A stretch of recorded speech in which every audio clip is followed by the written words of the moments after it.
recording? There we go. Now this one's my pride. I repainted this one. It's a model 52. Serial number V13558. It's a Hunter fan. Before it was Robinson Myers. Very much, it's identical to my C17. This is what the switch cap looks like. Now there's no switch inside there. Same problem as the other one, it broke. However, this one still has its speed coil somewhere up there. Up there it is, tucked away. But you can see it's set up the same as the C17. Now the all the wires that are in here for the high, medium, and low are still there. They're just capped off until I can find a proper switch to go in there. Now these are Hunter blades. They're the same as the little 36-inch where you can change the pitch, albeit a little bit more difficult because they're bigger. It's a little bit harder because you gotta kind of push in. You gotta push in and then turn it, so it's kind of hard to do it one-handed. Since this is a non-reversing motor, this fan probably would have came with blades similar to this. This motor, I got the motor just by itself. It did not come with the blades. Thankfully it came with the screws that go in there to hold the blades in.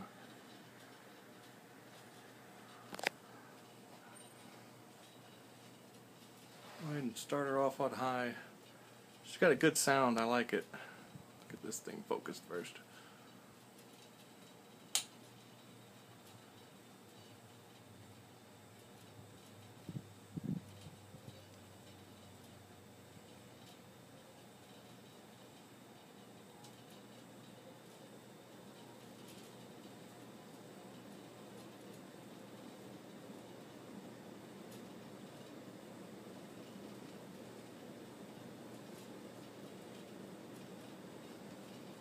This is actually the only Hunter fan that I have that makes that whiny noise. It has that startup sound. And then it keeps that sound as it goes.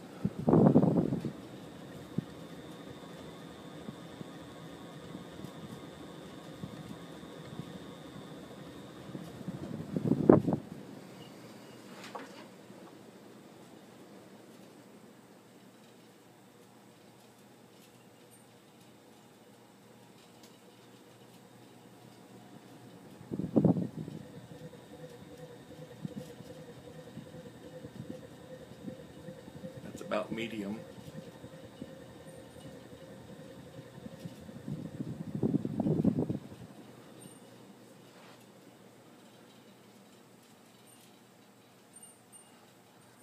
It's got a real nice slow speed to it.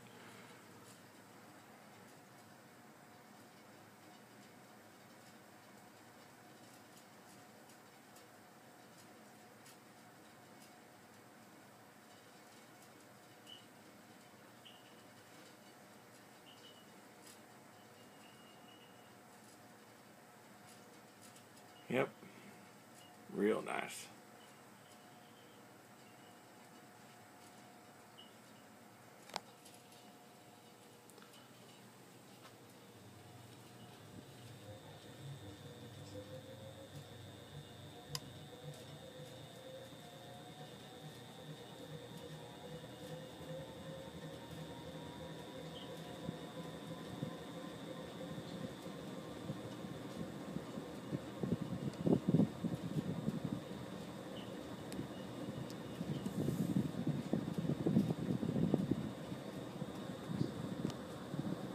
It's a little dusty, it gets used a lot.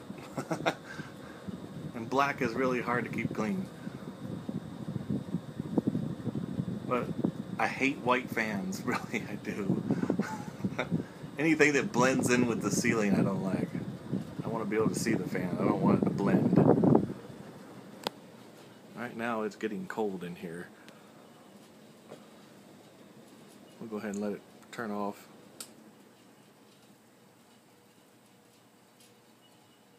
The blade pitch on these it's real sharp, so the blades slow down real quick and then they coast from there. That's just from wind resistance.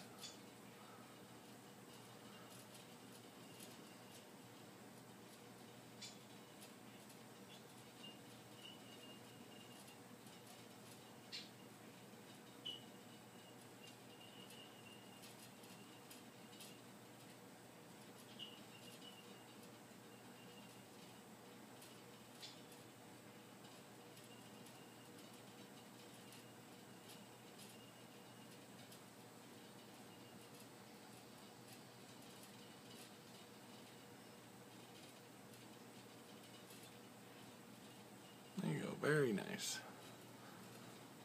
Well, you notice, how many hunters have you seen with a ball and socket hanging?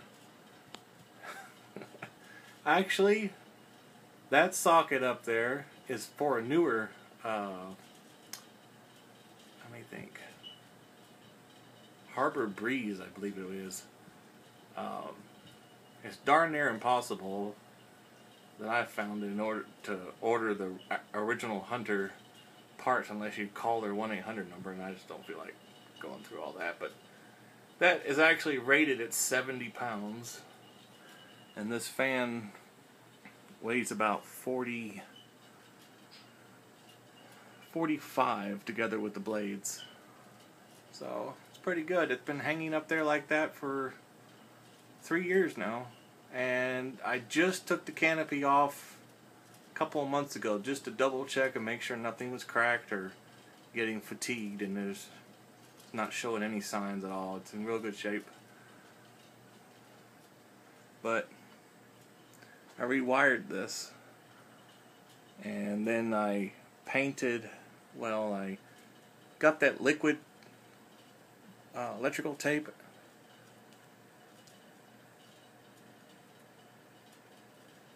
Oh, maybe I didn't. Not on this one.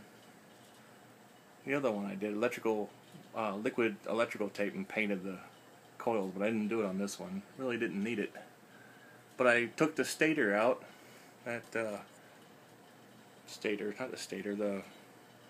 piece there, flywheel. There you go, the flywheel. I took the flywheel when I took this fan completely apart and redid everything. I painted the flywheel, top and bottom. It was absolutely nasty on top. This actually has the oil, just like all the other Hunters, has the oil reservoir, but then the oil travels up to the top, and then it spills over into a bowl up there at the top of this this flywheel here, and then it drips down a little tube and comes back down into the bowl here, and it's just a constant cycle.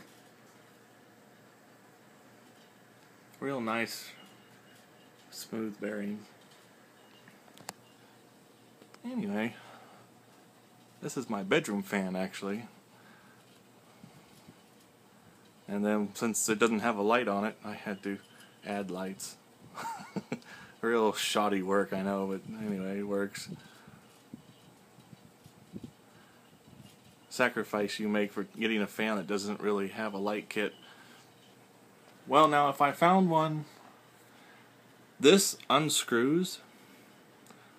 I wonder if it'll, no, it's got the wires going on. But this unscrews, and you can screw another piece on that has a light kit built into it. That's how they added lights to these fans. They didn't have aftermarket kits that attached to the bottom like newer fans did.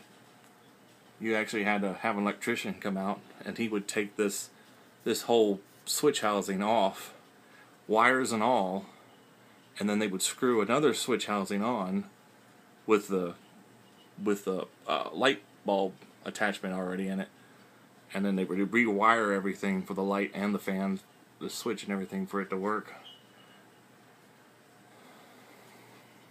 And that's how they did it back then. Most of the time though, they just didn't have lights on them. They look just like that. Well, thank you for watching.